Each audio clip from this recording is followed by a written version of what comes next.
Hey guys, Desolator Magic here. We've got more leaks coming from Wilds of Eldraine. First of all, let's just throw up Beseech the Mirror. That little symbol in the bottom right, like 5 of you maybe knew what it was, which, that's kind of sad, because apparently that means it's from the promo packs that they give away at F&M. Well, I haven't been to F&M since they started doing promo packs, and apparently nearly nobody else has, which, wow. But man, with all the buy lists and all the collections I've bought and sorted and stuff, I've never seen one of those. Not even in someone's binder. So anyway, mystery solved there, but we've got Beseech the Mirror. So it's a 4-cost triple black, which I already hate it. Mythic sorcery with bargain. Mono black is already completely dominating the game. They refuse to do anything about Phyrexian Obliterator, so whatever this is, it's a nightmare, I'm sure. Search your library for a card. Oh, it's a tutor, great. Exile it face down, then shuffle. If the spell was bargained, you may cast the exiled spell without paying its mana cost, if its mana value is 4 or less. Hey, free casting with a restriction on it. They almost learned a lesson, maybe. But the ending says put the exiled card into your hand if it wasn't cast this way. So for 4, you tutor it to your hand, and then if you sacked an artifact or enchantment or token. So in other words, yes, you also get to free cast it, but only if it's 4 or less. The utility of that is insane. There's going to be a $20 commander card. I mean, what else are they targeting? Who cares about the impact on standard? It won't have one. It's like, oh no, that forest fire hit a propane tank. So? Oh, is it really capable of getting worse? Anyway, next up we got Charming Scoundrel. It's 2-cost, red 1/1, human rogue, and haste. And when it enters the battlefield, choose 1, discard a card, then draw a card. Or create a treasure token, or create a Wicked Roll token and attach it to target creature you control. And then pull out your phone and look up what the Wicked Roll is, because they, of course, could not fit it on the card. I mean, Red Rush and Mono Black are already complete menace among, Mono Blue, Hottie Djinn, and a couple other just toxic decks. Literally toxic decks. Can this make it worse? Probably not. Do I want another Red Rush Blitz, option card? No. Next up, Decadent Dragon. It's a 4-cost double red 4/4 creature dragon with expensive taste as the instant speed adventure for black 3 CMC. Exile the top 2 cards of target opponent's library face down. You may look at and play those cards for as long as they remain exiled. Notice something missing from that? I'll come back to it. So otherwise, it's a 4/4 flying trample, and when it attacks, create a treasure token, which we all learned from Goldspan was a nightmare. So I'm sure that'll be fun, but hey, did you notice it doesn't fix your colors to cast their spells? And because it imbues an attribute to the cards that are in exile, you could blow him up and the cards remain playable. I never did like that. It's like you can't undo it no matter what. Well, at least the odds of them getting something useful are very, very low, actually, mathematically. So next up we got Lord Skinner, Sewer King. 3-cost, 3/3 legendary creature, Rat Noble, and whenever another rat enters battlefield under your control, oh my god, they're not actually doing this. Exile up to 1 target card from opponent's graveyard. At the beginning of combat on your turn, create a 1/1 black rat creature token with this creature can't block. So if you want to do the stupid Oops All Rats commander deck archetypes, here's your new commander. Just printing a $10 bill there, Watsy. Good job. This isn't even a real set. It's like half unset, half Eternal Horizons or something. This is wow. Next up, Questing Druid.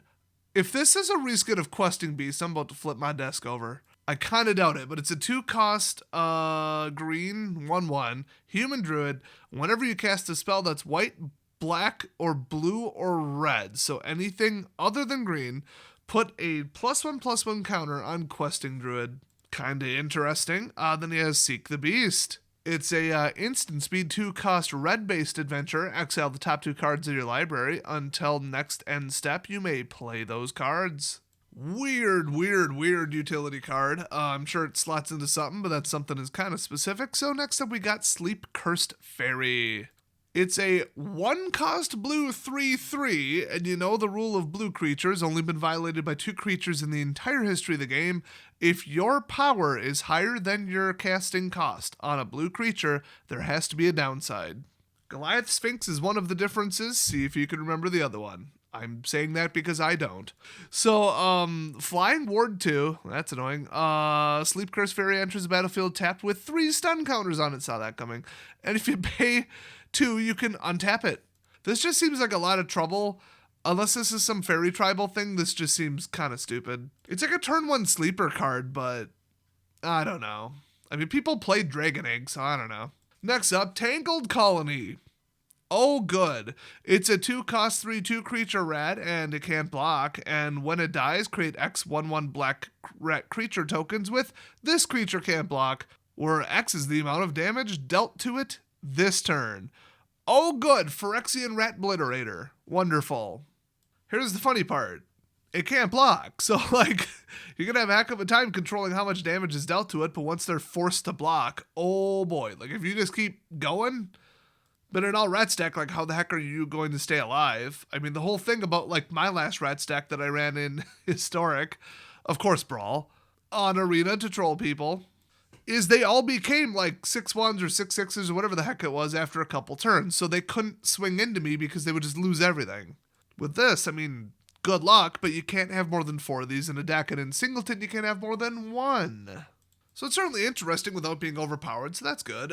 Next up, we got The Apprentice's Folly. It's a 4-cost blue and red saga without read ahead or anything special.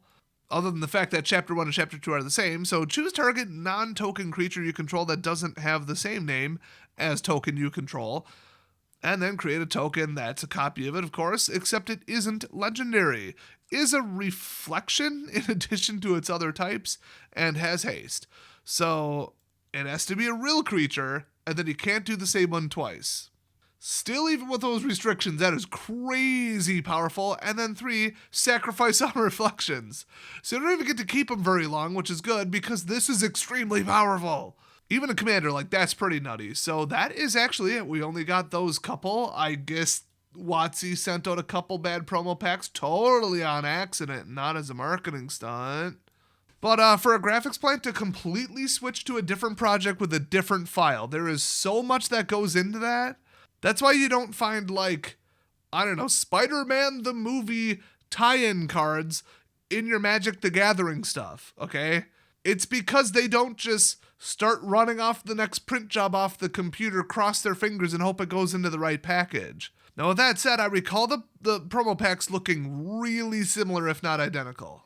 So if they're going to run the Mylar off for the outside, and then they say, we'll just run these, and cut it right in between, would somebody on the line notice that they're different? My guess would still be yes, because you still had to go to the computer and send a different dang file, which would shut down the entire machine for whole minutes. Then they'd run a test one.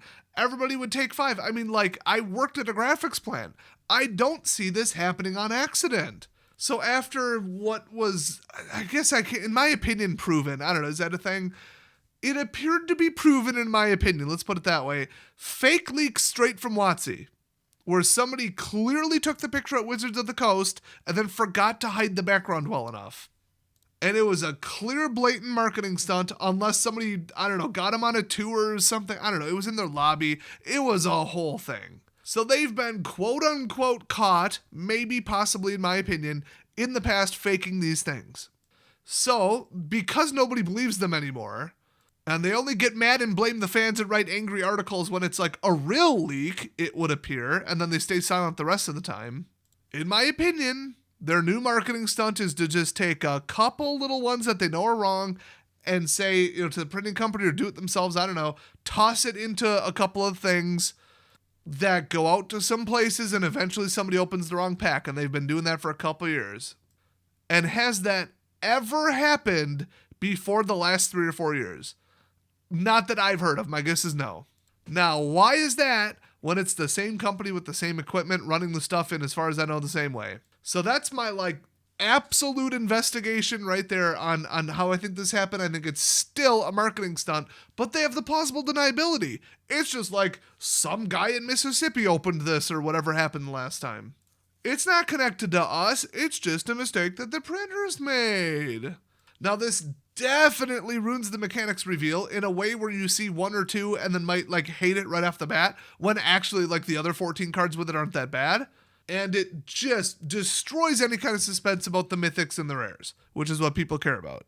So this could still be an accident, but I'd give it a 90% chance of being a marketing stunt and a 10% chance of it being natural.